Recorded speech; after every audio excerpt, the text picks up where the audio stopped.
Ahojte. Ahojte. Vítajte pri podcaste Sestry v akcii. Pri ďalšej epizóde. Tak sme strašne strojené. No však aspoň taký krč. Aspoň raz za čas. Ideme na novinárčinu? Nie, ale sme aspoň raz za čas trošku seriózne. V dnešnom dieli sa budeme venovať. Potrebujem si niekde založiť ruky, nemám kde.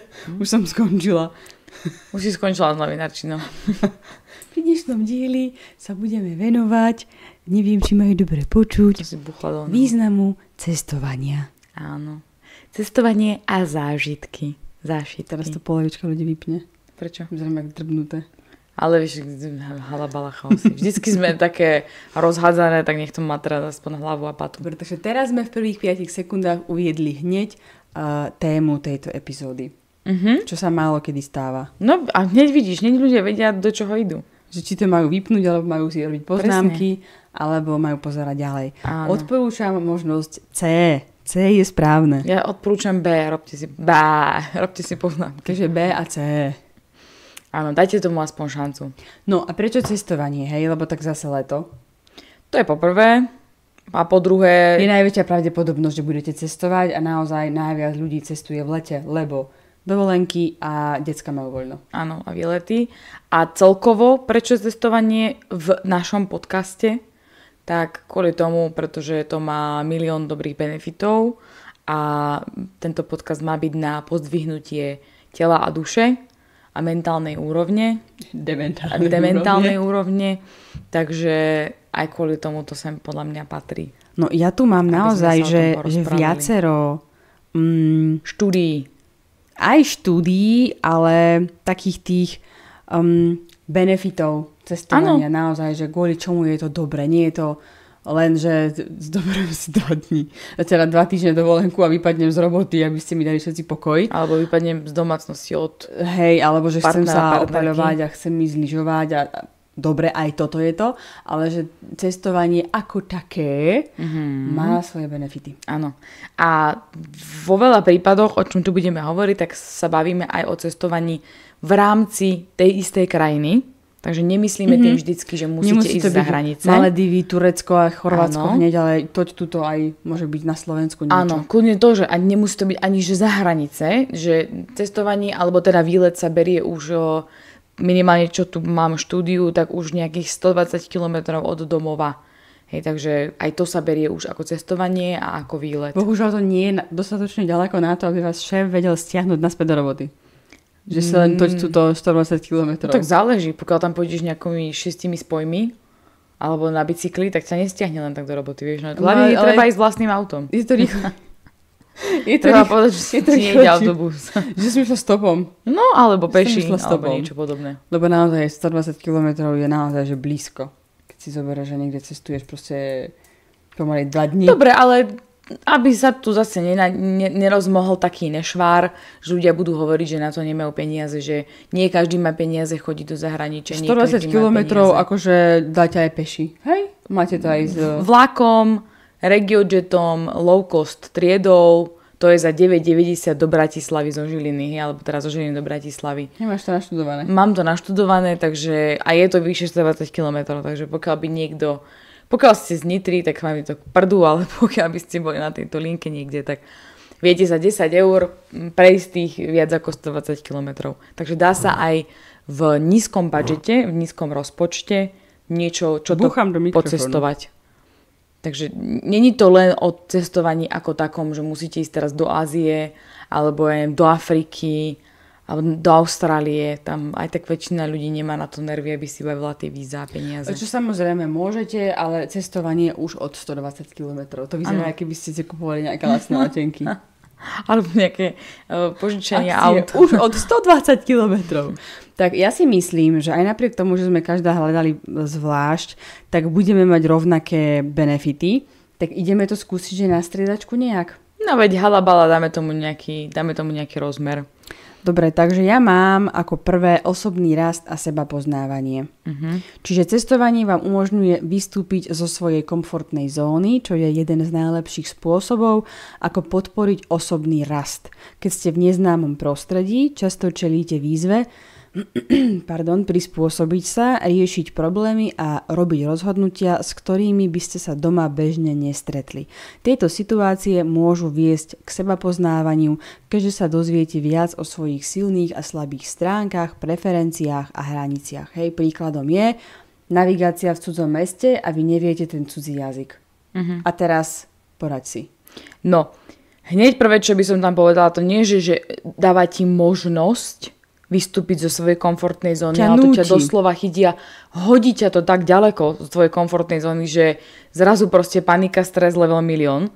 Ale keď prekonáš tú paniku, stres, vyriešiš situáciu, instantne ti príde boost, proste vzrastie ti sebavedomie, seba dôvera, čo tu zase mám ja poznačené, že sa zvyšuje sebavedomie a seba dôvera ľudí, ktorí cestujú viacej, pretože tým, že si prejdú týmito situáciami non-komfortnými, tak začnú mať o sebe lepšiu, máš o sebe lepšiu mienku, že proste nie si taký trotl, ako si myslíš. No pokiaľ nie ste taký trotl, na to sa nestratíte. Alebo pokiaľ nie ste taký trotl, že si zaplatíte proste vyslovene nejakého guida, ktorý ti všetko vybaví za teba. No sú ľudia, ktorým to vyhovuje viac, lebo naozaj, že majú strach, že sa stratia, alebo nevedia ten jazyk, no takže záleží, ale proste ideme sa baviť o pozitívach, hej, lebo tých vecí sa môže stať naozaj, že veľa a sú ľudia, ktorým to aj vyhovuje, že všetko to za nich niekto vybaví a oni len tak chodia a pozerajú si to mesto, pretože keby nešli s tým človekom, tak by nešli vôbec. Presne, tak tam v živote nejdú. Áno, však je to vždycky o trošku o tých schopnostiach toho človeka, hej, že zase jasne neísť do Ázie, keď nevedia ani po anglicky a sami, hej. A bez telefónu ešte ideálne. Ale môže to byť sranda, záleží od toho, aký dobrodružný ste človek. Môže, nemusí. No. Môžete to tak vytraumatizovať, že už nikdy nepôjdeš ani do obchodu v dedine, kde bývaš. Tak budeš poznávať Slovensko. Nepôjdeš ani do obchodu v dedine, kde bývaš, takže nebudeš poznávať Slovensko. Do toho azijského? Do azijského bystra nepôjdeš nikdy. Budeš mať stres. Áno, a tým pádom ani do čínskeho ani nič, lebo ľudia nevedia rozoznávať šikmovkých. Úplne všetci sú Aziati. Všetci sú nám veľmi podobní, áno. Dobre, takže to je vlastne, ty si mala to. Ja tu mám, že odbúrava stres, čo je tak vo všeobecnosti proste. Vypadnete z roboty, vypadnete z tých monotónnych každodenných činností, čiže stereotyp sa vám odrazu preruší a teraz máte celý deň na to, aby ste robili len veci, ktoré vás bavia alebo ktoré chcete robiť. Takže logicky človek sa trošku povznesie na nálade a není z toho taký vydurdený, ako je bežný pracovný deň. Takže aj keď len na pár dní vypadnete z toho zabehnutého kolotoča, vie to veľmi pomôcť znížiť to hladinu kortizolu, tým pádom znížiť stres. A ak sa nebavíme o prípade, ako si spomenula, idete do Ázie, neviete ani po anglicky a máte sa niekde znavigovať, myslím, že vtedy ten stres vyletí do takých výšok. Ale to je krátkodobý a to je skôr adrenalinový stres. Vieš, to je taký ten, že proste len a potom už si celá šťastná, že ale si už nakoniec... pri plánovaní tej cesty máš stres, lebo proste nevieš. Už keď tam ideš, máš stres, lebo To nevieš. som našla, to sa ešte ja k tomu dostanem, že presne, že pre niekoho je plánovanie dovolenky stresujúce. Áno. Vážne? Niekto vyslovene neberie cestovanie. Ja som zase našla opačne, som našla štúdiu, že to je super, že sa tešíš. Niekto má vyslovene cestovanie zafixované ako stresujúce kvôli tomu, pretože napríklad máš 2 deti, máš manžela a tvoja úloha je tie deti pobaliť, naplánovať, no nechcela som to tak povedať, ale áno, pri niektorých prípadoch, samozrejme, s výnimkám, negeneralizujeme, tak... Tak musela som si rýpnuť, sorry, ale... Dúfam, že Jako pozerá tento podcast. Mrzí ma to, že si sa takto dozvedel. A to nie len on. Ja poznám veľa chalanov. Čo sa nevedia pobaliť, som myslela. Že proste ty máš na starosti, ako tá žena musí zbaliť 2 deti, musí na všetko myslieť, musí odhlásiť obedy v škole, milión vecí a vlastne ona ešte predtým, ako odíde na tú dovolenku, už je vyhorená. Už je úplne proste, že... mimo a už si neoddychne. A zase na dovolenke ten istý kolotoč. Takže tak tá nám napíše asi iný komentár. Pre veľa ľudí, áno, práve to, že pre veľa ľudí je cestovanie práve že stresujúce a preto radšej ostávajú doma. Ale že vraj štúdie dokázali, že keby prekonali tento prvotný stres alebo nejakým spôsobom našli takú tú cestu, ako ten stres si nevybudovať. Takže tie zážitky z toho cestovania by potom vlastne ako keby jej to vynahradili tomu človeku. Ale žene, mužovi, to je jedno. Že najmä, čo sa týka rodín s deťmi, že je to veľký benefit aj pre tie deti. Tam mám štúdiu, odbočím trošku, ale je dokázané, alebo teda učitelia robili s nimi štúdiu a že učitelia zaznamenali, že tie deti normálne sa im zmení osobnosť, keď začnú viacej cestovať a zmení sa im k lepšiemu. Začali sa lepšie vyjadrovať, mali širší všeobecný prehľad, lepšie sa dokázali adaptovať na nové situácie a úlohy, mali väčšiu úctu a rešpekt a boli ochotnejšie sa učiť nové veci a skúšať nové veci. Že naozaj spozorovali zmenu k lepšiemu správanie tých detí, keď začali tie deti chodiť ako keby s tými rodičmi. Aké malé majú byť tie deti? Tak už boli v škole. Aha. Takže predpokladám, že... A tam vlastne na margo toho je, že vlastne áno, začnú všetci argumentovať, že ale nie každý má peniaze na to chodiť s deťmi do zahraničia a podobne. Tak pôjdete iba s jedným. Tak s tým najlepším. A na ďalší rok s tým druhým. S tým najlepším. Alebo ten, čo má najlepšie známky za odmenu. Tak.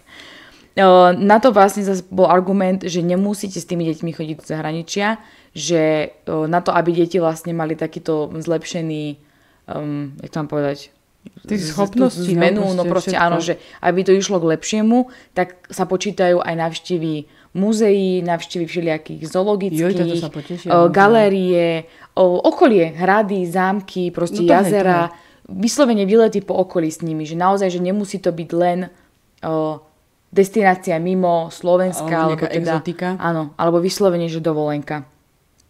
Aha. No dobre. Takže to som si len tak uletela. Dobre. Mi to prišlo také vhodné si tam to trošku do toho uletieť. Takže toto by som ja potom doplnila, lebo vieš, aby sme to nehovorili stále o tom istom. Kultúrne ocenenie a globálne povedomie. Krásna veta. Jedným z najobdivuhodnejších aspektov cestovania je možnosť ponoriť sa do rôznych kultúr. Každá kultúra má svoje vlastné tradície, zvyky a spôsoby života, ktoré ponúkajú jedinečný pohľad na svet. Zažitím týchto zážitkov na vlastnej koži získate hlbšie ocenenie rozmanitosti ľudských skúseností a hlavne tie poznatky z prvej ruky pri tom cestovaní pomáhajú búrať stereotypy a pestujú empatiu, pretože vidíte svet očami iných.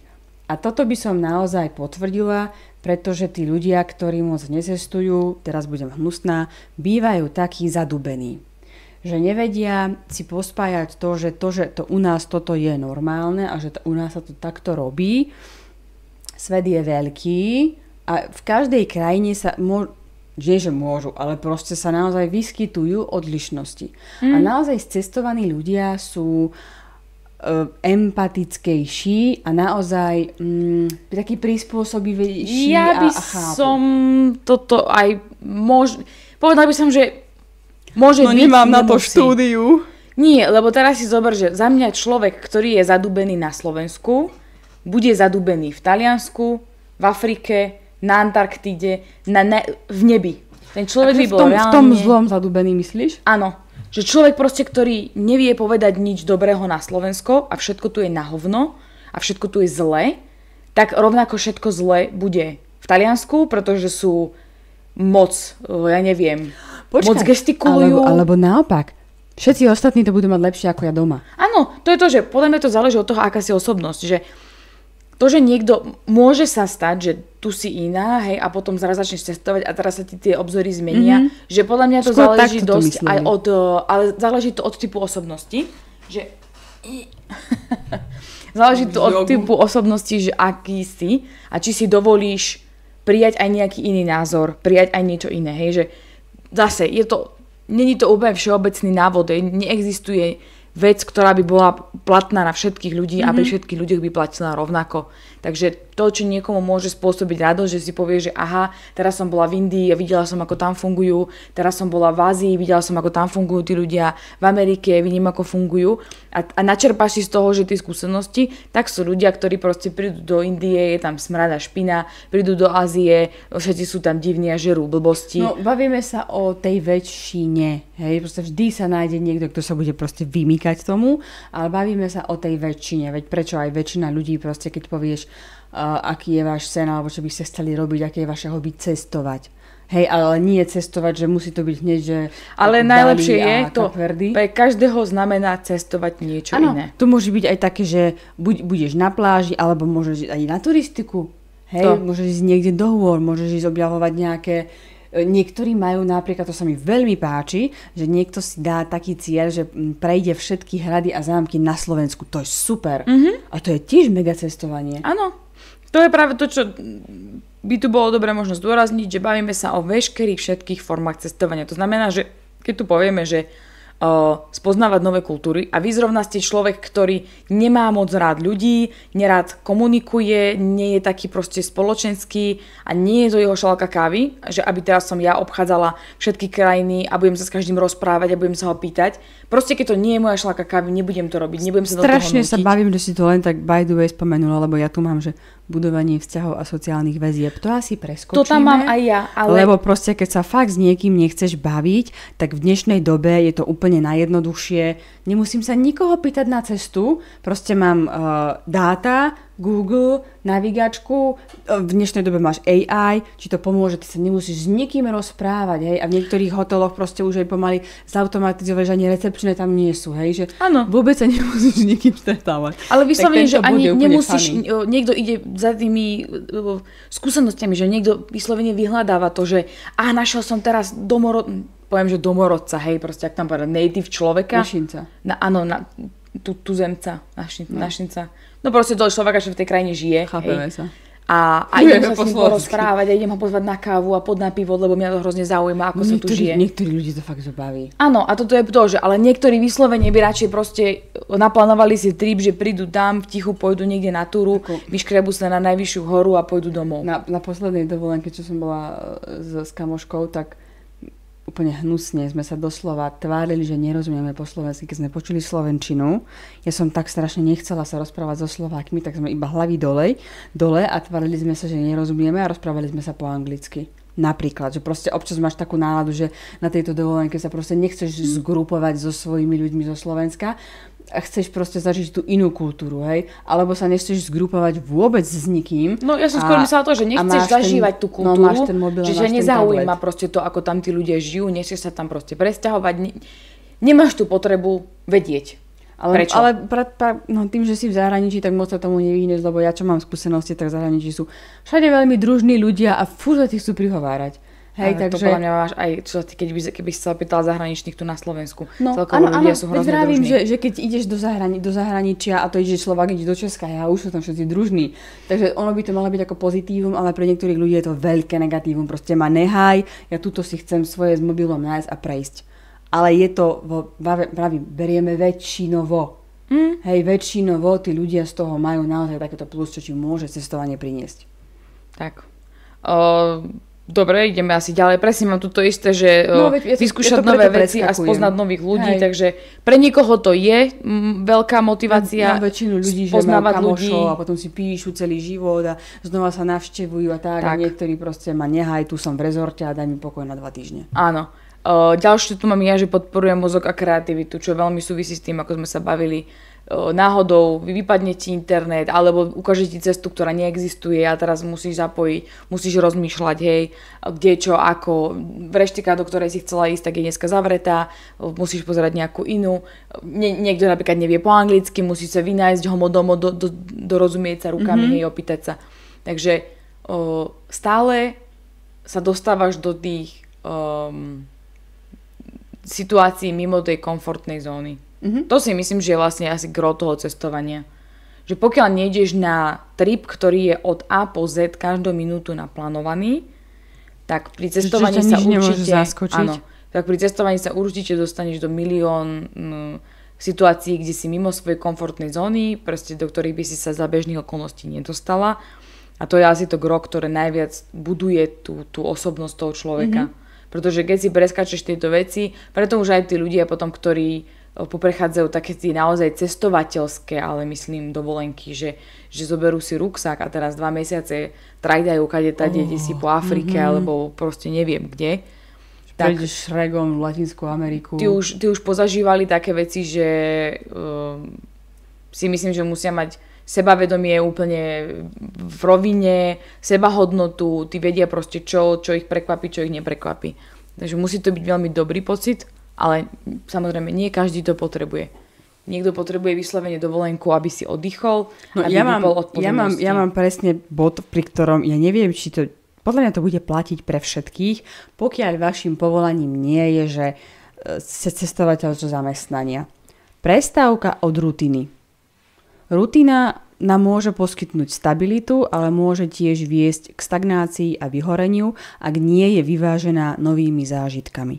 Cestovanie ponúka prestávku od monotónnosti každodenného života, dáva vám šancu načerpať nové sily a získať nový pohľad na svet. Ale najvtipnejšie je, že zhodneme, ty si môžeš dovoliť vyhorieť, ale iba tak, aby ti to vystačilo, teda aby ti tá dovolenka tých 20 dní za rok na to vystačila sa ukludniť, vieš? Takže nemôžeš vyhorieť viac ako 2-krát do roka. No to nie. Ešte si môžeš zobrať penku, no a to budeš sedieť ale doma. nemôžeš ísť na to. Ale že toto sa môžeme fakt zhodnúť na tom, že tá prestávka od rutiny bude asi platiť pre všetkých. Pre všetkých, áno. To je jedno, že si budeš v absolútnom strese, ale proste nie je to tvoja rutina. Áno. Pokiaľ nie si, že z povolania cestovateľ. Hej, to je potom, že langweilig. Potom jeho rutina je, teda potom jeho zmena v rutine je to, že pôjde robiť na chvíľku do Billy. Pípať za pokladňu. Takže toto naozaj podľa mňa je bod, ktorý platí pre všetkých. Len ja by som chcela vedieť, že ako často sa môžem vyhovárať na to, že som vyhorená a potrebujem ísť na dovolenku. No každý rok na tých 20 dní. To je málo. No. To je to, že keď si predstavím, čo by som všetko všade chcela pochodiť, tak kde sme, veď to nie. Akože doteraz som pochodila, že veľmi málo, ale no, ja by som sa viac by som sa dovolenkovala, keby sa dalo. No, len bohužiaľ. No. Ale mala by si to ako zmenu od tej rutiny. Každopádne treba využívať sviatky. Treba na začiatku roka si hneď popozerať, kedy aké sviatky sú, kedy je aký predĺžený víkend, kedy sa oplatí aká dovolenka zobrať. Pretože, není to len tak, pretože máme k tomu štúdiu, že už pri plánovaní, alebo teda zistili, že ľudia, ktorí sa zaujímajú o informácie späté s cestovaním, s dovolenkou, s turistikou, s čímkoľvek proste, čo máte vy ako dovolenku, alebo ako také vypnutie, tak už len keď sa zaujímaš o tie informácie a diskutuješ a plánuješ a hovoríš o tom so známymi a s kamošmi, tak už tam je vyššia pravdepodobnosť, že sa reálne na ten nejaký výlet dostaneš a vyberieš. Pretože ľudia, ktorí neplánujú a spoliehajú sa na to, že však pôjdem potom na nejaký last minute, alebo to v piatok po robote sa dohodneme a pôjdeme, tak oveľa menšia pravdepodobnosť, že naozaj niekde na nejaký výlet pôjdeš. A u tých ľudí vlastne, ktoré svoje cesty väčšinou plánujú vopred a pravidelne potom cestujú do tej vzdialenosti aspoň 120 km od domova, tak bolo preukázané, že sú približne o 7% šťastnejšie ako ostatní ľudia. To nie je síce akože úplne extrémne veľa, ale vždy je to do plusu. Vždy je to lepšie ako nič. Lepšie ako drôtom do oka. No, vždy je to do plusu. Takže na margo toho, čo som hovorila, že tie sviatky si treba pozerať na začiatku, nespoliehať sa na to, že potom, pretože prídu povinnosti, stres a človek nestihne pozrieť ani to ubytko, ani nevedia ako. A fakt, ten rok prejde a je to naozaj pravda, že človek proste pokiaľ si nenaplánuje tú dovolenku, nenaplánuje si ten oddych, tak si neoddychne. Veľa ľudí podľa mňa ten víkend strávi upratovaním, nakupovaním, doháňaním toho, čo nestihol cez týždeň a potom fakt neviete, ako prechádzať týždeň za týždňom a pol roka v ťahu. A potom príde leto a vlastne po lete už polovica ľudí nemá chuť nikam ísť, pretože je jeseň, škaredo prší a potom už sú Vianoce. A takto to proste ide a fakt sa to nabaluje. A je super, že už len vlastne to plánovanie a to rozprávanie vyvoláva v mozgu tie pozitívne pocity a má ten pozitívny efekt na to vlastne, že ako keby ste už skoro cestovali. No. Ja som mala ďalšiu vec poznačenú, ale teraz som sa normálne nad tým zamyslela, že to bude fail. Cestovanie vás robí zdravšími. Okrem toho, že pri cestovaní väčšinou lobzuješ tam po tých mestách. Potrebujem pocestovať. Cestuješ tam po tých mestách a sa prechádzaš tými, ja neviem, horami alebo čím. Tak som normálne našla štúdiu, ktorá dokazuje, že cestovanie vás v skutočnosti udržiava zdravšími. Ženy, ktoré dovolenkujú aspoň 2-krát ročne, vykazujú výrazne nižšie riziko infarktu ako tie, ktoré cestujú len približne raz za 6 rokov. Aby sme nehovorili iba ženy, tak aj muži. Muži, ktorí si neberú každoročnú dovolenku, vykazujú o 20% vyššie riziko úmrtia a o 30% vyššie riziko srdcových chorôb. To je super a mne v tom momente, ako som to tu zbadala, napadlo, že takže ja keď pôjdem do rezortu a 2 týždne sa budem prežierať a chlastať ten alkohol zadarmo v ultra top aj tak si zdravšia. Tak si zdravšia. Tak fakt som zdravšia? Psychicky áno. Lebo mi napadlo toto, že proste tak cievy zapchaté, psychicky. Alkoholička príde po 2 týždňoch zo mňa. Ale šťastná. Ešte sa budem dávať dokopy, pečen zatvrdnutá, hej. Šťastná. Ale nedostanem infarkt. Psychické ale čo je spôsob spúšťačom väčšiny infarktov? Stres. No. To znamená, budeš tučná, masná, obžratá, cirhózou pečenie, ale bez stresu. Si nevyzná nejaký si dať klobásky a prosečko. Áno, ale vyčilovaná, vysmiatá. Tak som sa smiala, že mi presne hento napadlo. Koho kedy porazilo na dovolenke o inklúziu? No nikoho. A koľko ľudí porazilo v robote? A to neviem, to som nevidela štúdie. Ani ja, ale myslím si to. Ja som si urobila štúdiu teraz. Ja som si sama na sebe spravila štúdiu, kedy mi je ťažko pri srdci. Pri raňajkovom bufete mi nikdy nebolo ťažko pri srdci. Tam vždycky maximálne na váhe. Ale v práci mi veľakrát je ťažko na sadiečku. Takže ja si myslím, že na to moja malá štúdia. Nejakú štúdiu, áno. A potom sú ľudia, ktorí majú radi svoju prácu. Ktorých je veľmi málo, ale sú takí.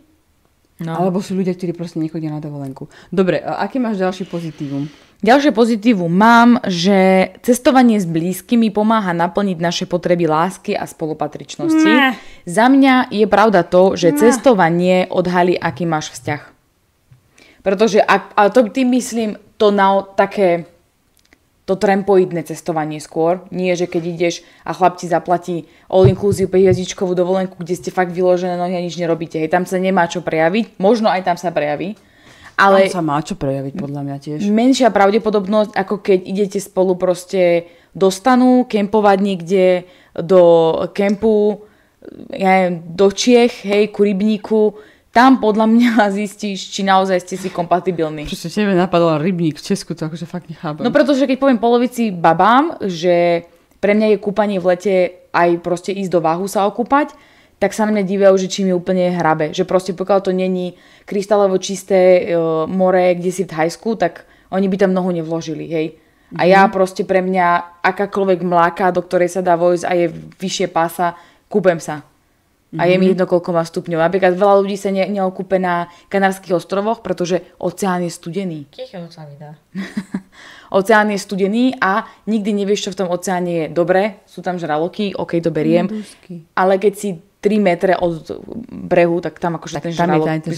Tam ťa čaká. Tam jak sme na piesočku.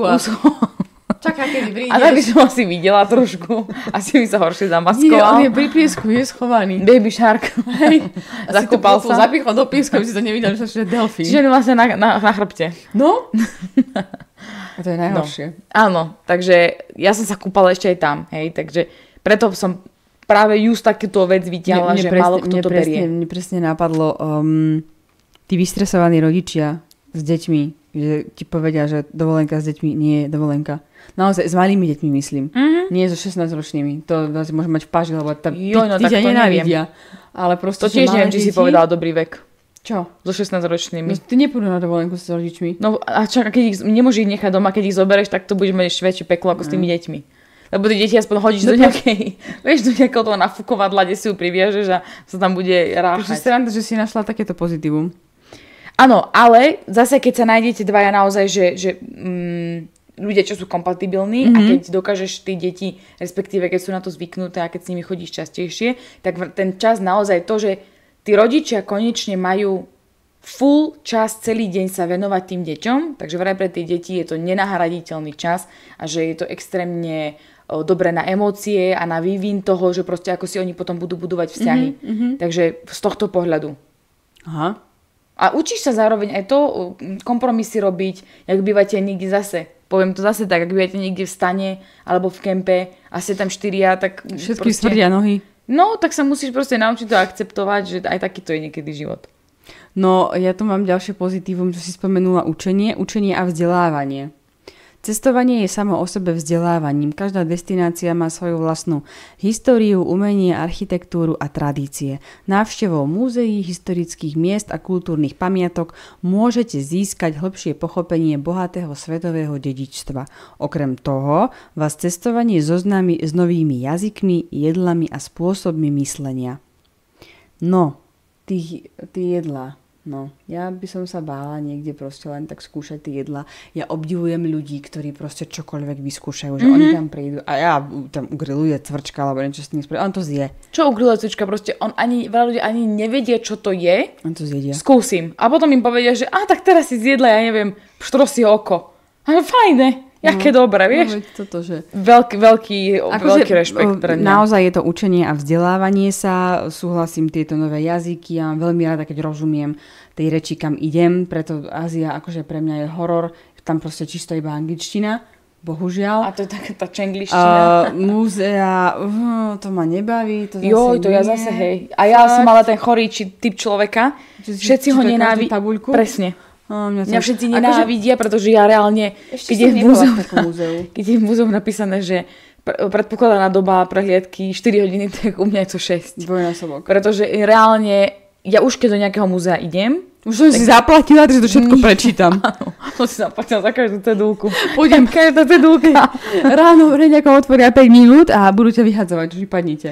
Áno, to zase nie. Pokiaľ by to bola hlúposť, čo ma nezaujíma, tak dobre. Ale pokiaľ je to vec, ktorá ma zaujíma, tak proste mňa reálne zaujíma to, že proste prečo to tam je, ako to tam je. Toto chcem povedať, že musíš si nájsť múzeum, ktoré ťa zaujíma. Ale mňa zaujíma hrozne veľa vecí. Povláčiť, vieš, že to je potom nuda a také, že po meste chodiť a kultúrne pamiatky, takéto to ma baví. No, mňa napríklad bavilo by skôr po meste, keby som mala k tomu tour guida, ktorý mi o tom porozpráva. Mne sa to proste nechce googliť. Mne sa nechce chodiť po meste s telefónom v ruke. A teraz už máš AI, ktorá ti urobí tour guida a ty si to môžeš do sluchatiek vypočuť. No, dobre, ale napríklad toto by som si ja skôr urobila to, že fakt, keby som chcela vidieť nejaké mesto, tak si nájdem turistickú informačnú kanceláriu, zaplatím si tour guida a porozprávaj mi o tom. Pretože nemusím googliť, nemusím to počúvať, proste môžem sa aj toho človeka pýtať zároveň. Vieš, aj sa, dobre, môžeš sa opýtať, ale proste je to ten telefón v ruke. Hej.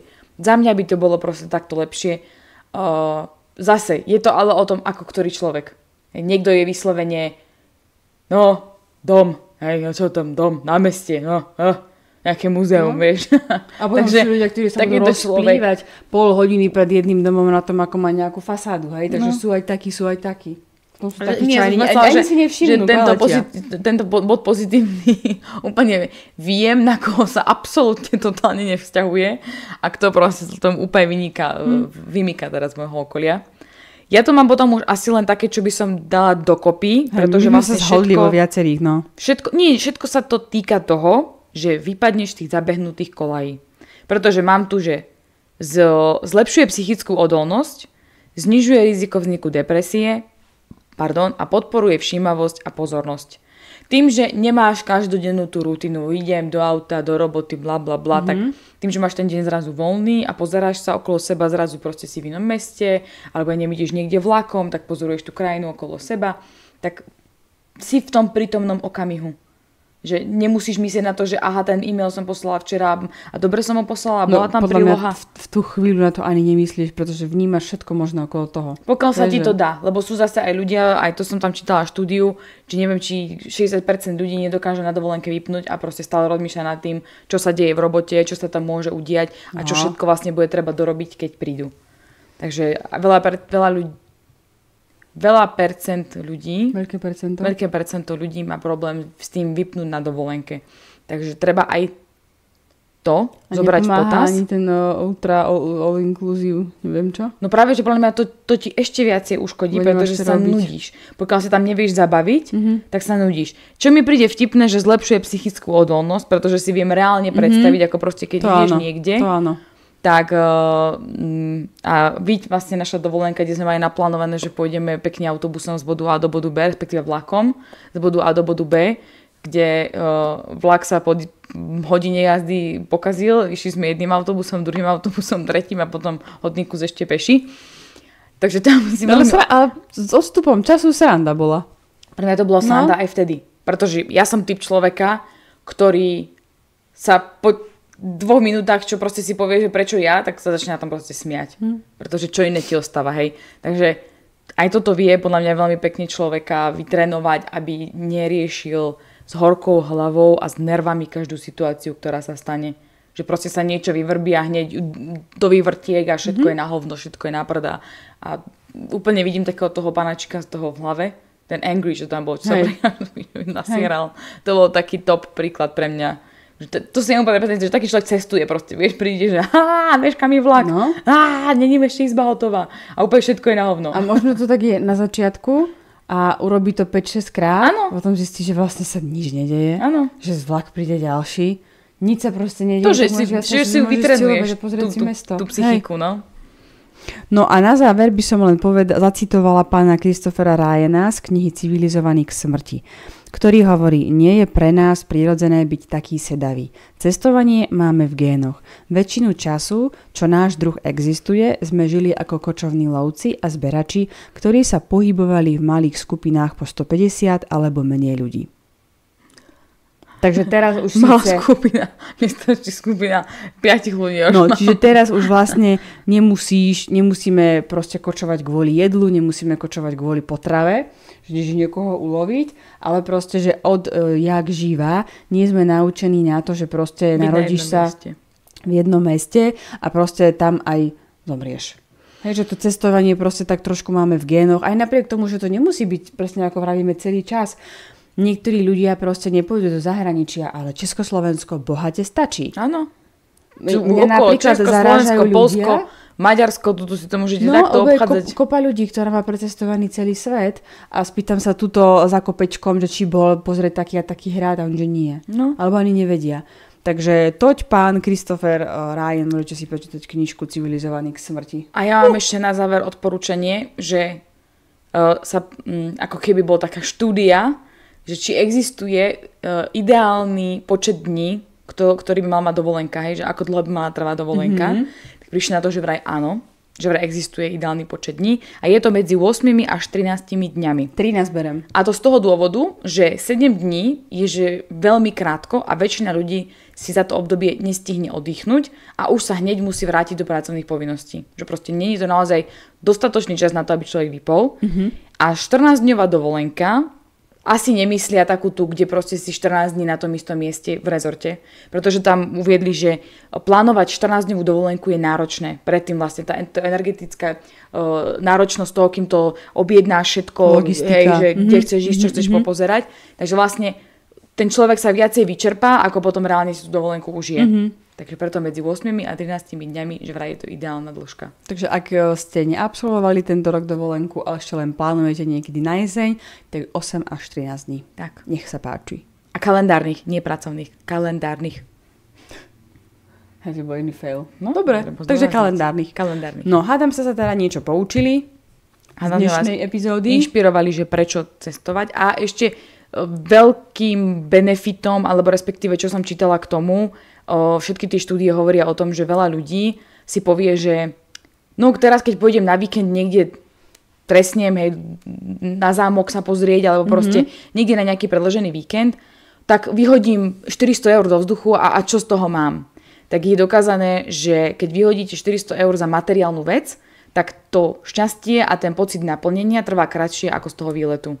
Že tie spomienky, zážitky a veci, ktoré ste si vlastne z toho výletu odniesli, tak dokazateľne ostávajú v človeku a dokazateľne zdvíhajú tie emócie a to sebavedomie a proste tie pozitívne účinky majú väčšie a dlhšie ako hmotná vec za 400 eur. Proste spomienky vám zoberie iba Alzheimer. Áno. A s týmto sa lúčime. Presne, s takouto krásnou vetou, že spomienky vám vezme iba Alzheimer. No to je nádherné. To si môžete aj vytetovať, ak ste cestovatelia. Áno. Takže to je asi od našej strany všetko. Cestujte, navštevujte. Na záver klasika, zdieľajte, lajkujte, komentujte. Môžete nám okomentovať, kde ste na dovolenke boli alebo kam sa na dovolenku chystáte. A na ako dlho? A komu, možno ak máte nejakú destináciu, ktorú fakt akože veľa ľudí nepozná a je to vaša obľúbená, tak poradte. Nech sa inšpirujeme. Sa. Áno, nech sa inšpirujeme alebo inšpirujeme aj ostatných. Tešíme sa pri ďalšiu epizódu. Neviem, čo tam mám na to rýci. Tie predložky. Dobre. Tešíme sa, epizóda. Tešíme sa, ďalšia epizóda. Tešíme sa na vás pri ďalšej epizóde. Tak, preto mi to... No krásne, ty choď na dovolenku. Dobre, krásne leto. Ahojte.